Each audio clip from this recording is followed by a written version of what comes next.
Halim Naim es magíster en Derecho y Relaciones Internacionales, fue comentarista y ancla de Primera Página en Globovisión hasta el 2020. Tiene 33 años y es un tipo realmente brillante, conocedor de su materia, eh, amante de la política y peleón con los políticos.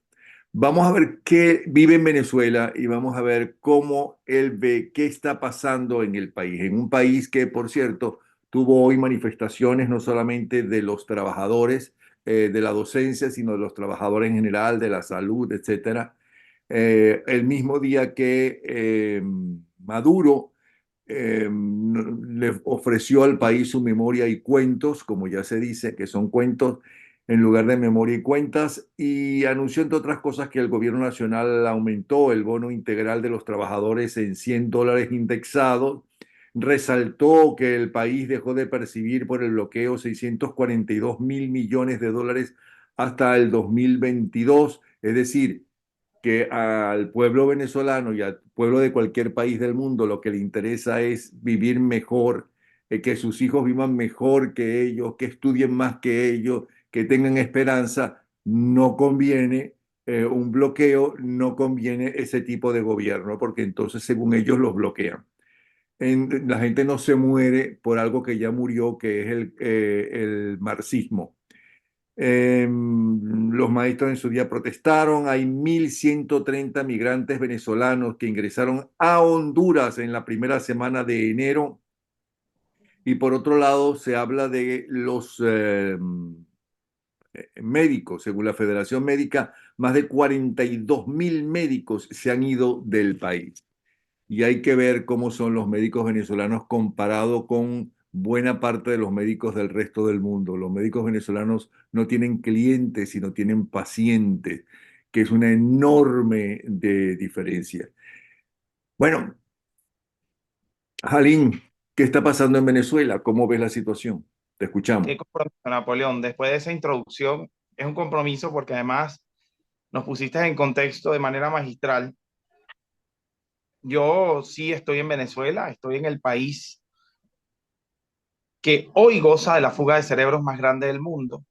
Estoy en el país donde el 20% de las protestas de los últimos 4 años se han dado por el tema salarial de los maestros, justamente cuando celebramos el Día del Educador, que además lo decretan bancario, quincena, Día del Maestro, bancario.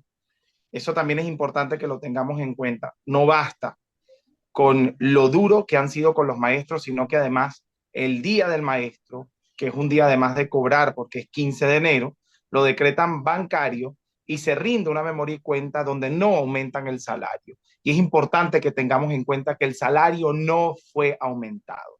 Cuando hablan del bono integral, no hablan del salario de los venezolanos. Están hablando de unos bonos que, entre muchos otros factores, existen allí unos puntos inventados por el gobierno nacional, como el bono de guerra.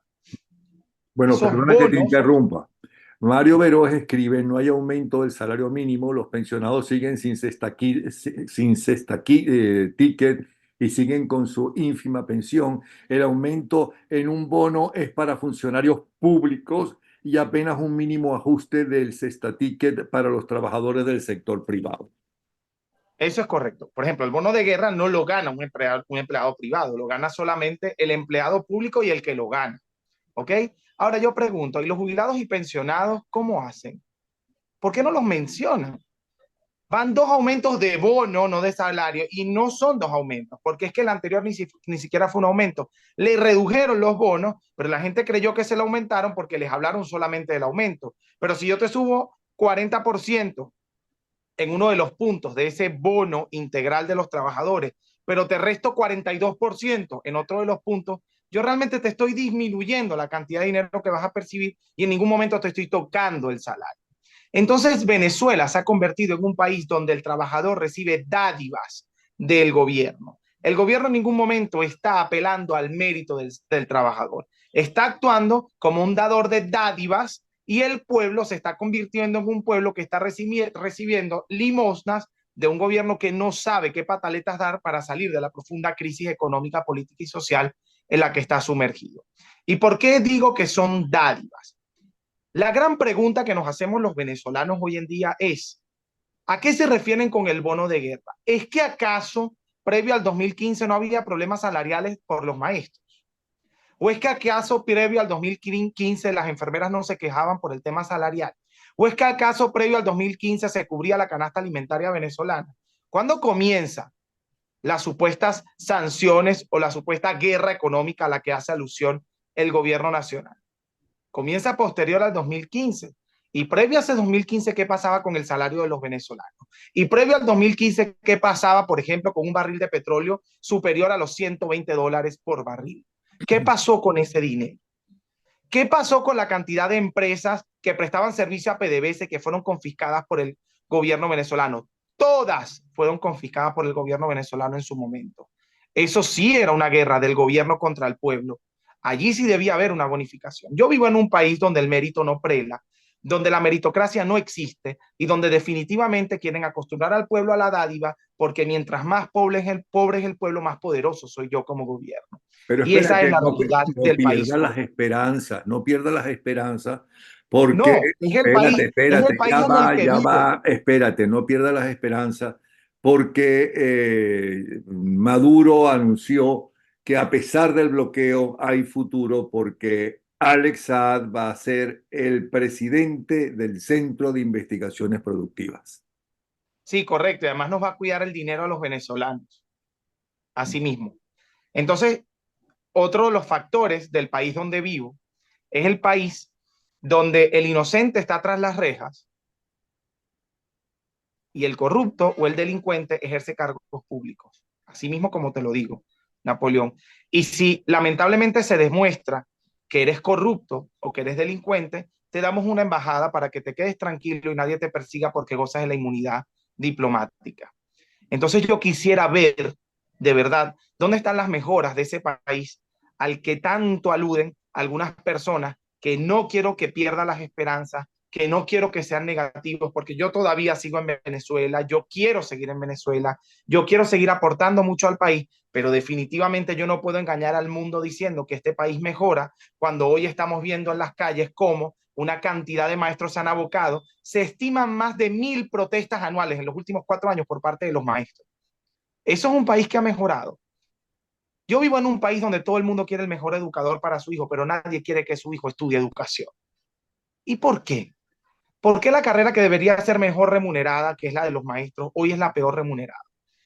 ¿Por qué el que educa al presidente gana menos que el presidente? ¿Por qué el que educa al médico gana menos que el médico? ¿Y por qué el que educa al político gana menos que el político? ¿Es que acaso se olvidaron de que los cargos públicos son servicios públicos y de que el educador realmente está ejerciendo una profesión y se está quemando las pestañas para educar el futuro de la nación? Eso se olvidó en un país donde definitivamente la ideología, la política está por encima de cualquier interés del Estado. Aquí existe un menjurje entre política de Estado y política de gobierno. Aquí definitivamente no saben diferenciar entre cuáles son los intereses del Estado y cuáles son los intereses del gobierno. Y para muestra un botón, cómo manejan las relaciones internacionales, quiénes son los aliados de Venezuela hoy, los que les interesa al Estado venezolano en donde se incluye al ciudadano, porque el ciudadano es parte del Estado, o lo que le interesa al gobierno en donde solamente están las personas que hacen vida dentro del gobierno, que tienen como intereses la ideología política y sus propios bolsillos y que se alían con gobiernos similares que definitivamente han sabido salir a flote a través de la corrupción y el narcotráfico. Mira, tú has entrevistado todo tipo de dirigentes políticos. ¿Cuál es dentro de la narcotiranía el que consideras que todavía es salvable, que todavía piensa que está allí por un error o por lo que sea? ¿Existe alguno realmente? Yo no creo en la justicia transicional. Eso sería perdonar demasiados pecados y demasiados delitos, Napoleón. Decirte que hay una persona que se salve es que simplemente, ¿cómo se maneja la justicia? La justicia real, la que vale la pena, la justicia que se estudia, la teoría, la bonita, la que realmente tiene una venda y no le importa a quién se está juzgando. La justicia dice que el cómplice paga igual que el autor material. Y yo pregunto, ¿quién no es cómplice estando en el mismo gobierno y aplaudiendo lo que dicen quienes están dentro del gobierno en las sillas altas? ¿O es que acaso vamos a caer en el juego este de que están metiendo preso a algunas personas por corrupción y son parte del gobierno, o el caso de Ubelroa, o el caso de todo lo que desciende del señor Tarek El Aissami, que debe ser público, notorio y comunicacional lo que ocurre con él, porque ese dinero es mío y es de todos los venezolanos, y hoy nadie sabe nada de Tarek El Aissami.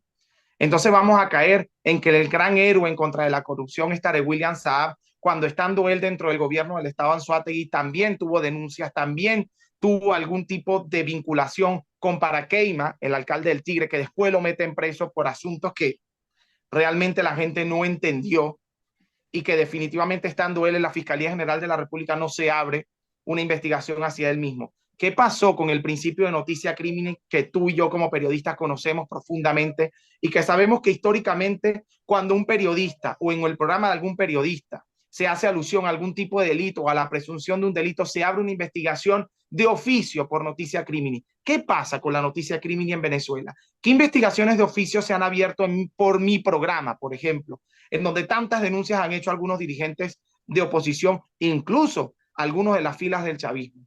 ¿Qué pasa con esas investigaciones? ¿Dónde está aquel amor por la justicia y por la lucha anticorrupción que supuestamente han liderado estas personas que son parte del gobierno? Entonces dice, ¿por qué vinculas a Tarek William Saab con el gobierno? Porque es que aquí hay un menjurje entre Estado y gobierno y definitivamente los poderes están directamente vinculados al partido de gobierno. Eso es así y muchos me dicen, pero es que estás corriendo peligro con lo que estás diciendo. Ah, entonces nos convertimos todos en una cuerda de mentirosos para no correr peligro. Y aquí no se salva nadie, Napoleón. Tú me lo estás preguntando de las filas del gobierno y es divino hablar del gobierno porque ellos definitivamente administran. ¿Y de quién voy a hablar? Del que no administra. Yo hablo del que administra. Pero también hay que hablar del que algún día manejó recursos y pudo administrarlos de mejor manera y tampoco lo hizo. Entonces, cuando hago mis programas y entrevisto a esa gran cantidad de políticos y a esa gran cantidad de personas, yo definitivamente si uso guante de hierro con uno, uso guante de hierro con otro, porque de eso se trata nuestra carrera y yo sé que tú lo sabes mejor que yo, porque admiro tu carrera y tu historia dentro de los medios de comunicación. Mira, gracias, Aline. Una cosa, da la impresión que está más dividida la gente del PSUV y de la narcotiranía y de Miraflores, ¿no? Que la propia oposición hoy en día, que ya la oposición tiene una dirigente, ¿no? Ya escogió en quién puede creer por lo menos en los próximos meses, y digo que por lo menos, porque hay una cosa que nos sucede, que yo cuando estudié en el bachillerato en España con los jesuitas, el jesuita del colegio, el principal, el director decía, nosotros inventamos la envidia. Cuando un inglés triunfa, no, los ingleses lo aupan. En cambio, cuando un español empieza a triunfar, jalamos hacia abajo. Eso es un poco la impresión que yo tengo de cuando aparece un líder. Y hay gente que se dice de la oposición que más rápidamente critica a la propia oposición que a la narcotiranía, y uno no entiende eso. Eso no quiere decir que no se pueda señalar las equivocaciones de los dirigentes de oposición. Si es que ellos son democráticos, lo van a entender. Y en Eso eso que estás coincide mencionando además. es una equivocación, ya la Ah, estás señalando. ujú. Ok, Eso que acabas de mencionar es una equivocación. cómo ves el régimen y en ese sentido y la oposición en este momento de lucha? Porque esto es una lucha. Ciertamente lo que ocurre dentro de las filas del gobierno, saberlo en profundidad es complicado, sobre todo para un periodista como yo, que se dedica a hacer preguntas y a escuchar cuánta barbaridad quieran decir, porque a fin de cuentas ellos dicen lo que quieran decir y aunque yo busque la verdad, intente sacarla con cucharita, ellos van a decir al final lo que les conviene decir como partido de gobierno. Saber lo que ocurre en las filas internas de la oposición para quien no cubre internamente al gobierno, porque definitivamente no tengo acceso y no tengo entrada a ellos, puede ser un poco complicado. ¿Qué veo yo desde afuera como periodista y tras las entrevistas que he hecho? Donde no hablo previamente con mis invitados ni posteriormente con mis invitados, aunque siempre terminan invitándome a un whisky o terminan invitándome a una cena, muy a pesar de la entrevista que acaban de dar, no soy de los que se va a sentar a comerse ni la cena ni el whisky con ellos. Entonces, fíjate una cosa, Napoleón. Decir que unos están más divididos que otros, no me atrevo. Y no me atrevo no por miedo ni mucho menos, sino porque no tengo certeza de quién está más dividido que quién. Lo que sí te puedo decir es que la fuerza económica está del lado del partido de gobierno y es mucho más fácil para el partido de gobierno dividir al adversario a través de algo que le hace mucha falta a los venezolanos y que es dinero, y que hoy la solvencia moral en Venezuela no abunda y no es muy común. Ciertamente, como tú y como yo, o por lo menos voy a hablar por mí porque no tengo por qué poner palabras en tu boca, personas a los que no le pasa factura la ética y la moral tampoco abundan en el país y no abundan dentro de la política venezolana. Entonces, decir hoy que el gobierno está más dividido que la oposición, sin tener en cuenta que la fuerza económica está del lado del gobierno y que fácilmente con una suma de dinero bastante grande, como lo hicieron en algún momento, pueden hacer subdivisiones muy grandes dentro de la oposición, sería irresponsable de mi parte. Yo considero que las jugadas que vaya a transar el gobierno en adelante y la solvencia moral de la oposición son las que van a definir qué va a pasar en la elección presidencial que va a ocurrir este año en Venezuela, si es que María Corina Machado es la candidata o no es la candidata. Porque definitivamente también el estatus de María Corina Machado en el ámbito electoral va a generar media importante en los resultados electorales. Hoy María Corina Machado goza de una popularidad inmensa. Yo sí me atrevo a decir, aquí sí lo digo con propiedad, goza de una popularidad superior a la de cualquier dirigente político del país, pero para nadie es un secreto que existen estrategias que históricamente ha usado este gobierno que definitivamente pueden no dejar a María Corina llegar a la carrera presidencial y colocar a cualquier otro que pueda ser opacado rápidamente por quienes están en las filas del gobierno y por la fuerza económica del gobierno. Pero a pesar de la presión internacional, ¿tú crees que todavía hay posibilidades de que la inhabiliten ya oficialmente, que no pueda ser candidato o que no haya elecciones basándose en cualquier cosa, en la lucha con Guyana por el Esequibo, ¿no? Y eso que se llevan también, ¿no? Y que tienen los mismos socios, más o menos unos y otros. ¿Cómo ves tú el futuro inmediato del país entonces? Napoleón, no hay más presión que en el año 2019. No la hay, no la hay. En este momento no hay más presión que en el año 2019. Quizás sea una presión un poco más silenciosa, sea más sigilosa, pero no me atrevo a decirlo porque no lo conozco. Entonces, lo que te puedo decir es lo que vuelo, intuyo y sé de las calles, de la noticia, de lo que investigamos y de lo que podemos observar en las entrevistas que hacemos. Ciertamente no hay más presión que en el año 2019. La mesa de negociación, cuando tú no reconoces al adversario, definitivamente no va a funcionar. El primer principio de una negociación efectiva, según la teoría y la práctica, para quienes hemos estudiado los sistemas de negociación y hemos estudiado las relaciones internacionales, es el reconocimiento del adversario. Héctor Rodríguez, uno de los principales gobernadores de este país y de las filas del gobierno, le dijo a un periodista del canal donde trabajé en algún momento que María Corina no existía, la pasó por alto. ¿Cómo se llama eso? Eso es desconocer al adversario. Dijo que las primarias no existieron. ¿Cómo se llama eso? Eso es desconocer al adversario. Porque de esa primaria surge un resultado, y ese resultado es que María Corina es la candidata presidencial de esos factores de oposición que dejaron de ser reconocidos por un gobernador importante para el gobierno, que fue jefe de fracción del PSU dentro de la Asamblea Nacional del año 2015 y que es uno de los principales actores del gobierno, no solo en mesas de diálogo y de negociación, sino también en la política nacional, porque ha ocupado cargos importantísimos. Cuando tú le dices, por ejemplo, a un dirigente juvenil del PSUV que si reconoce a Gerardo Blay como líder negociador de la oposición venezolana, te preguntan quién es Gerardo Blay, te está hablando el partido de gobierno. Y el partido de gobierno no reconoce a los actores que están sentados en esa mesa de negociación. Entonces, no existe más presión que en el año 2019 y no es verdad que los resultados de esa mesa de negociación están siendo efectivos y de aplicación inmediata como se había hablado en algún momento. Porque yo creo que, por ejemplo, la liberación de Alex Saab, perdón, me confundí con el nombre, la liberación de Alex Saab no vale 36 presos, entre ellos algunos líderes sindicales. Vale muchísimo más.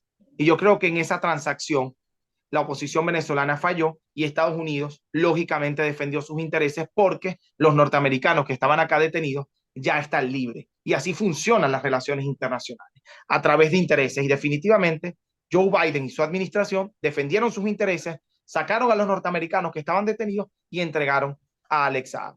O pregunto, ¿hay algún tipo de interés adicional por parte de los Estados Unidos en la política nacional, más allá del tema económico? No lo sabemos, no lo sabemos. ¿De qué se queja la gente? La gente, no la clase media, que ya sabemos de qué se queja porque es la que tiene sobre todo acceso a comentaristas de primera, a intelectuales de primera y demás. ¿De qué se queja la gente, esta gente humilde, esta gente que no tiene para comer la semana que viene ni mañana, sino que tiene que estar al día? Esa gente, ¿de qué se está quejando y en quién está pensando? Se está quejando de la tradición del Robin Hood, que le quitaba a los ricos para darle a los pobres, y que así engatusaron a tanta gente humilde en el país para que votara históricamente por ellos, para manipularlos como les dio la gana. Se está quejando de un gobierno que los engañó, creyendo que, haciéndoles creer que el pobre y que el humilde iba a ser la prioridad en Venezuela, y se convirtió en todo lo contrario. Se queja de que en Venezuela vivimos una plutocracia, un gobierno de ricos, y de que hoy sí somos iguales, pero todos en la base, en el piso, en el subsuelo de la economía nacional. Hoy, para tener dinero, tienes que sentarte con el gobierno. Hoy, para tener dinero o surgir en este país, tienes que, de alguna manera, y no me gusta usar este término, pero es la realidad, enchufarte, tener un contacto dentro de la Guardia Nacional, un contacto dentro del SAIME, un contacto dentro del CENIAT, un contacto dentro de alguna alcaldía, un contacto dentro de la gobernación o un contacto con el gobierno nacional. De Pero esa manera perdona, nadie te perseguirá. pero eso no es nuevo. Eso no es nada nuevo, los contactos y todas esas cosas. Eso se vivió también antes de la dictadura. Pero el empresario privado era parte fundamental de lo que el gobierno hacía y dejaba de hacer. No olvidemos que existían contratos con el empresario privado, no olvidemos que existían beneficios al empresario privado. Y no quiero volver al pasado, no es mi intención en lo absoluto. Yo creo que Venezuela tiene para ser mucho mejor que lo que fue los 40 años de democracia y por supuesto mucho mejor que los años del chavismo. Por supuesto mucho mejor que los años del chavismo. Yo no quiero las políticas del pasado y mucho menos quiero las políticas chavistas. Yo quiero unas políticas renovadas que nos hagan tocarle puertas al primer mundo, que le hagan sentir al pobre y al humilde que sí tiene las oportunidades de surgir porque todos los derechos sí son para todas las personas y no estoy citando eslogan de nadie ni me estoy convirtiendo en un populista por esto. Napoleón, yo lo que quiero que la gente entienda es que con trabajo en un país normal tú puedes surgir y prosperar. Con trabajo y no durmiendo por trabajar, tú puedes darle comida digna a tu familia y una vivienda digna a tu familia. En este país, con 4 trabajos y no durmiendo absolutamente nada, no puedes comprar un apartamento para dárselo a tu familia. Y te lo digo yo, que trabajo desde las 6 de la mañana hasta las 11 de la noche y no he podido comprar un apartamento. Y el carro que compré lo compré pidiendo prestado. Esa es la realidad de Venezuela. En un país normal y que le toca las puertas al desarrollo, aunque no sea desarrollado, tú sí puedes comprar una casa trabajando arduamente y ejerciendo tu profesión, porque la meritocracia tiene algo de valor. En este país, el humilde, al que hace referencia y me preguntas de qué se queja, se está quejando de que por más que trabaje, tiene que esperar la bolsa del club para poder darle de comer a su familia. Una bolsa del club que hay que entender algo, surgió como una medida de contingencia ante una crisis alimentaria. Para los que dicen que el país se mejoró, si el país se mejoró, ¿por qué sigue existiendo el CLAP?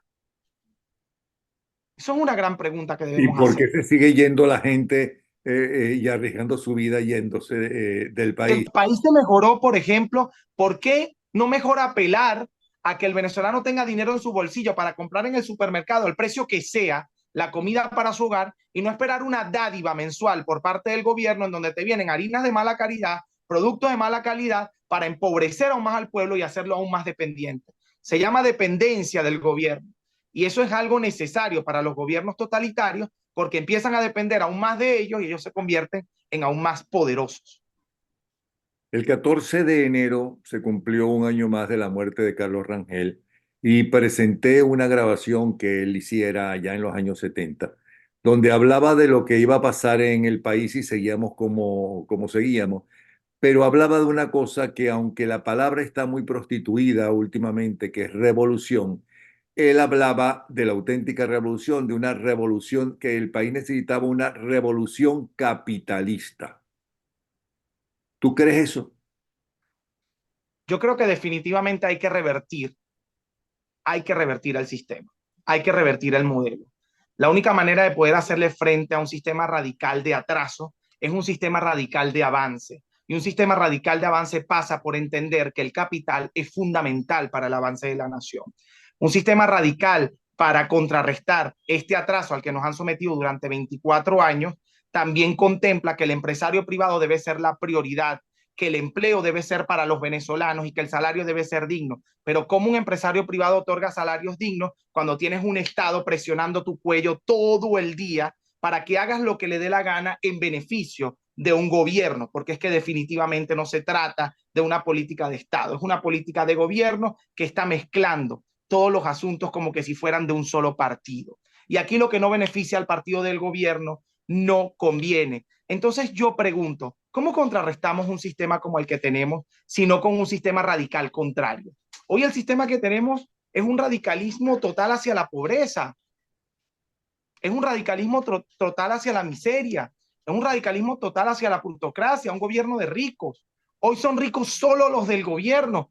¿Por qué no puedo ser rico yo? ¿Y por qué no puedo ser presidente yo? ¿Por qué no puede ser presidente María Corina? ¿Por qué no puede ser presidente cualquiera de los inhabilitados? ¿De qué manera contrarrestamos esto? Esto se contrarresta con un sistema económico número uno, porque vivimos en una era mercantil desde el final de la Guerra Fría, desde que se eliminó el segundo mundo y empezamos a hacer primer mundo y tercer mundo, vivimos en una era mercantil y hasta que estos enamorados de la ideología no entiendan que la economía es la prioridad en las relaciones internacionales número uno y a nivel interno número dos, y digo en las relaciones internacionales porque es que nuestra catástrofe comienza con los grandes errores en las relaciones internacionales que cometió Hugo Chávez en su momento, priorizando por un Irán que era enemigo de los Estados Unidos y del avance internacional, priorizando por países que venían con políticas de atraso y donde se vivieron las más grandes colas por hambre en la humanidad, como es Rusia, por ejemplo, y siguiendo modelos y patrones que solamente han llevado a estas naciones al fracaso. Tienen que entender que la economía es prioridad en las relaciones internacionales y a nivel interno. Y para eso necesitamos una revolución, sí, una revolución sin huirle a la palabra revolución, una revolución positiva que contrarreste el radicalismo de atraso al que nos han llevado durante 24 años. Y eso solamente se hace entendiendo que la economía prela. Y para eso existe algo llamado el capital y el capitalismo. ¿Has hablado con algún defensor del régimen que crea realmente en el régimen para que nos digas qué defienden, qué es lo positivo de todas estas 2 décadas, más de 2 décadas de revolución? ¿Cómo que llaman ellos? Revolución bolivariana, el socialismo del siglo XXI. Sí, un socialismo que no existe, una revolución que no existe y que solamente entienden quienes se están lucrando de él. Bien, Pero has pregúntale a hablado una con persona de gente a que pie. no se está lucrando de eso y que todavía tiene esperanzas con este régimen. ¿Y por qué? ¿Qué defienden del régimen? Por supuesto que he hablado con algunos que lo defienden, pero ¿qué defienden? Es inentendible. Defienden, por ejemplo, que Nicolás Maduro y que el gobierno de Nicolás Maduro ha mirado a los pobres, pero ellos son cada vez más pobres. Defienden, por ejemplo, que Nicolás Maduro está haciendo esfuerzos para mejorar la economía, pero la economía no ha mejorado. Defienden, por ejemplo, que la revolución del siglo XXI, contraria a la democracia, porque así lo tienen ellos entendido, contrario a la democracia, a los 40 años de democracia, le ha dado de comer sardina a los venezolanos y no perrarina, sin entender que históricamente la perrarina en Venezuela ha sido más cara que la sardina. Bien, Yo me acuerdo de han hablado, por cuando ejemplo, empezaron a de que regalar. Nicolás Maduro, fíjate tú lo que yo llegué a escuchar de un dirigente del PSUV, Napoleón, que Nicolás Maduro está haciendo esfuerzos para traer un barco de vacunas contra la malaria a Venezuela, pero que el bloqueo no se lo ha permitido. Le tuve que decir en vivo que la malaria no tenía vacunas, que dejaran de engañar al pueblo. Hablan de barcos de vacunas contra la malaria y la malaria tiene tratamiento y no vacuna. Hablan de que el venezolano dejó de comer perrarina para comer espagueti con sardina y no entienden que históricamente la perrarina ha sido más cara que el espagueti con sardina. Así defienden al gobierno venezolano muchísimos de los que he conocido que siguen defendiendo al gobierno venezolano. Fíjate una cosa, Napoleón. Yo conversaba con una persona de bajos recursos que me decía, no es que yo defienda al gobierno, es que es mejor que la oposición. Y a esa gente lo que hay que preguntarle es que tú has visto a la oposición gobernar. Es que tú has visto a María Corina teniendo un cargo más allá de ser diputada de la Asamblea Nacional. ¿Cómo sabes tú que va a gobernar mejor o peor que el chavismo? ¿De qué manera tú puedes dar fe de que María Corina al pobre lo va a hacer más pobre y al rico lo va a hacer más rico, cuando en este gobierno ya dejó de existir una clase rica más allá de la del gobierno? O sea, sí, hay personas que defienden al gobierno, pero es que el argumento es inentendible. Yo no soy ni siquiera capaz de explicarlo, porque es que no tiene sentido lo que defienden. Es parte de una política muy bien aplicada por el gobierno nacional desde épocas de Chávez, en donde a través de estas misiones que no trascendieron y fracasaron, le fueron lavando el cerebro a las personas a través de dádivas. Y esto es algo muy común en los gobiernos de izquierda, en los gobiernos comunistas, de que a través de la dádiva yo te compro la conciencia. Y comprarte la conciencia es justamente no darte argumentos y decirte que me defiendas porque me defiendes y porque te di una licuadora, una lavadora, una nevera, una cocina y la bolsa del club, y no porque existe un argumento para defender.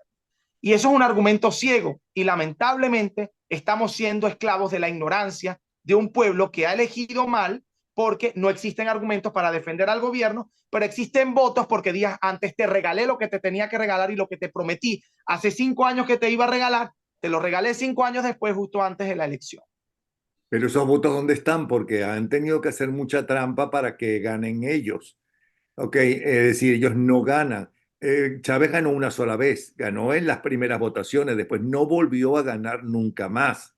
Yo no creo que Entonces, definitivamente se convierta en votos, pero te estoy hablando de los argumentos del venezolano que me estás mencionando que ah, defiende algo. Yo sí creo que existen, son minoría, pero de que existen, existen. Y existen porque son vividores de esas dádivas. Esa es la realidad. ahora, el gobierno cubano vivió dándoles esperanza al pueblo cubano durante décadas y décadas y décadas. El año que viene será mejor, el año que viene vamos a batir el récord en el azúcar, ¿no? Y hacía exactamente lo contrario. Al año siguiente se veía que había bajado la producción de azúcar y demás. Yo siento que el gobierno, que el pueblo venezolano ha abierto los ojos mucho antes, a través, a lo mejor gracias a los medios de ahora, que todo es más rápido ahora, Es que otra todo se época, Napoleón. descubre ahora, Es otra época, es otra época. No es que abrió los ojos antes, es que tenemos más herramientas para abrir los ojos. a Ya pesar cuando de que llega la todos los revolución, medios de comunicación están en manos del régimen.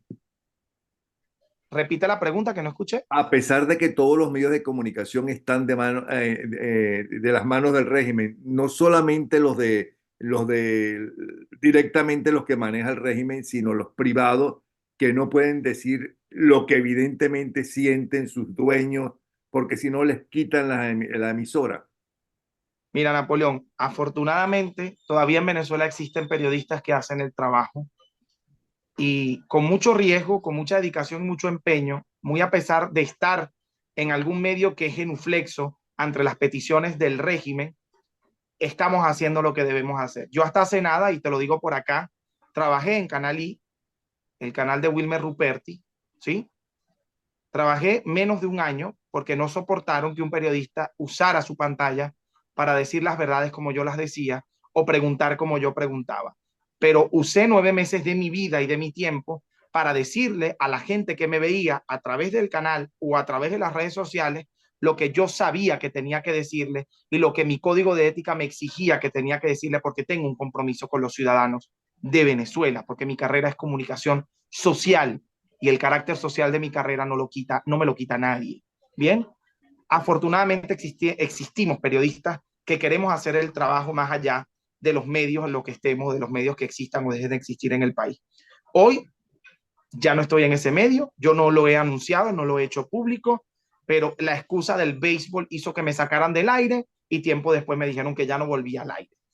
Yo lo esperaba, definitivamente lo esperaba, pero hice mi trabajo y me siento feliz que durante todo ese tiempo estuve donde molesté, porque el venezolano donde molesta, el venezolano no, el periodista venezolano donde molesta amanece, y yo amanecí allí molestando a quien tenía que molestar, y seguramente alguien tuve que haber molestado sobremanera para que me sacaran del canal de televisión. Así que me siento orgulloso de que mi ética y mi moral no me pasen factura en esta oportunidad. Fíjate, la pregunta que me estás haciendo es interesantísima. Cuando llega la revolución del siglo XXI a Venezuela, ya era muy difícil revertir el avance tecnológico y digital que existía. Llega en el año 99, justamente con el Internet a Venezuela. Llega en el año 99, años después, muy pocos años después, nacen las redes sociales en el país, muy poco tiempo después, y ya eso era indetenible para el gobierno venezolano, para el régimen venezolano. El gobierno cubano no permitió que el Internet y las redes sociales generaran mella en las pretensiones que tenían ellos de atraso dentro de su país. Aunque Venezuela y el gobierno venezolano no lo quieran, las redes sociales están haciendo su trabajo. Los medios digitales están haciendo su trabajo y es por eso que hoy Napoleón Bravo puede ser visto en Venezuela, afortunadamente, porque existen muchas formas de ver a Napoleón Bravo. Eso es por eso que hoy grandes periodistas que tuvieron que salir del país están informando sobre la realidad de Venezuela, fuera de Venezuela y sin miedo y sin ataduras, porque existen muchos medios para verlo. Entonces, yo no creo que es que abrieron los ojos antes. Yo creo que si los cubanos hubiesen tenido las herramientas del siglo XXI en el siglo XX, pues definitivamente hubiesen hecho lo propio y estuviesen hoy viviendo un proceso distinto al que están viviendo. Definitivamente la revolución cubana mintió y le dio esperanzas a los cubanos durante muchos años. Definitivamente el pueblo cubano es un pueblo sufrido, es un pueblo engañado por su gobierno y ha sido la intención, es más, la intención de Venezuela es aún peor, porque en tantos años de revolución cubana no podemos decir que Cuba es el país donde más niños en la calle se vieron pidiendo limosna. Estamos de acuerdo contigo, pero te tengo que parar porque ahí puedes leer menos de un minuto, Sí, tú nos va a cortar. Quedamos para otro programa para las relaciones, cómo está el mundo, ¿te parece? claro que sí, Napoleón. Estoy feliz de haber sido entrevistado por ti y recuerden, la economía es la prioridad. Un abrazo, nos vemos.